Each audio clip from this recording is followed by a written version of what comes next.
আসসালামু আলাইকুম। আজ তৈরি করে দেখাবো আলুর মেয়োনিজ। আর আলুর মেয়োনিজ মাত্র 5 মিনিটে আমি তৈরি করেছি, আজ আমি আপনাদের সাথে শেয়ার করব। আর এই আলুর মেয়োনিজ সালাদ, পরাটা, নান, রুটি, তন্দুরির সাথে পরিবেশন করতে পারেন। তো চলুন ভিডিওটি শুরু করা যাক। এদিকে আমি আলু এভাবে কেটে ধুয়ে নিয়েছি। এদিকে একটি ফ্রাই প্যানের মধ্যে দিয়ে ঢাকনাটা দিয়ে ঢেকে রাখবো সিদ্ধ হওয়া পর্যন্ত। যখন আলুটা সিদ্ধ হয়ে যাবে আমি ঢাকনাটা উঠিয়ে গরম গরম অবস্থায় আলুর খোসাগুলো ছড়িয়ে নেব। তো এইভাবে যদি আপনারা মেয়োনিজ তৈরি করেন তাহলে ডিমের মেয়োনিজ কিন্তু তৈরি করা ভুলেই যাবেন, এতটাই মজাদার হয়। তো আলুর খোসাগুলো ছড়িয়ে এদিকে আমি একটি ব্লেন্ডার জার নিয়েছি। ব্লেন্ডার জারের মধ্যে আলুগুলা দিয়ে দিব এবং অ্যাড করে দিব 1 চা চামচ রসুন পেস্ট এবং গোলমরিচের গুঁড়া দেব 1/2 চা চামচ।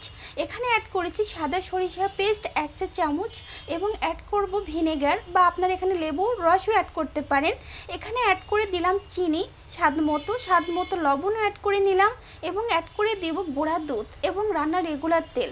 এইগুলো আমি সব দিয়ে ব্যাস তৈরি হয়ে গেল। আর কোনো উপকরণই কিন্তু এখানে অ্যাড করা লাগবে না। এবার আমি পেস্ট করে নিলেই কিন্তু তৈরি হয়ে গেল মেয়োনিজ, আলুর মেয়োনিজ। তো দেখলেন তো খুব সহজেই মাত্র 5 মিনিটে আলুর মেয়োনিজ তৈরি করা যায়। আপনারাও কিন্তু এরকমই সহজে ঝটপট আলুর মেয়োনিজ তৈরি করুন। আর এরকম আলুর মেয়োনিজ তৈরি করলে ডিমের মেয়োনিজ কিন্তু তৈরি করা ভুলে যাবেন, এতটাই মজাদার হয় আর খেতেও কিন্তু দারুণ মজা। তো আমি আপনাদের একটু কাছ থেকে দেখাচ্ছি, দেখেন কতটা লোভনীয় হয়েছে আর এতটাই মজাদার। তো একটু আমি ডেকোরেশন করে নিব আলুর মেয়োনিজের উপরে। এখানে অ্যাড করে নিচ্ছি চিলি ফ্লেক্স এবং অ্যাড করে দিব পেঁয়াজ বেরেস্তা দিয়ে একটু ডেকোরেশন করে নিলাম। তো দেখলেন তো কত সহজে এরকম আলুর মেয়োনিজ তৈরি করা যায়। এবার আপনারা ব্রেড বা যে কোনো সালাদের সাথে পরিবেশন করতে পারেন। এবার আমি একটু ব্রেডের উপরে দিয়ে পরিবেশন করব।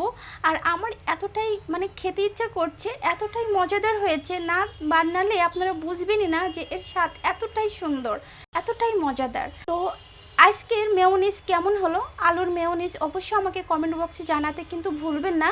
তো আজ এ পর্যন্তই, আবারও কোনো নতুন ভিডিও নিয়ে আমি আপনাদের মাঝে হাজির হব।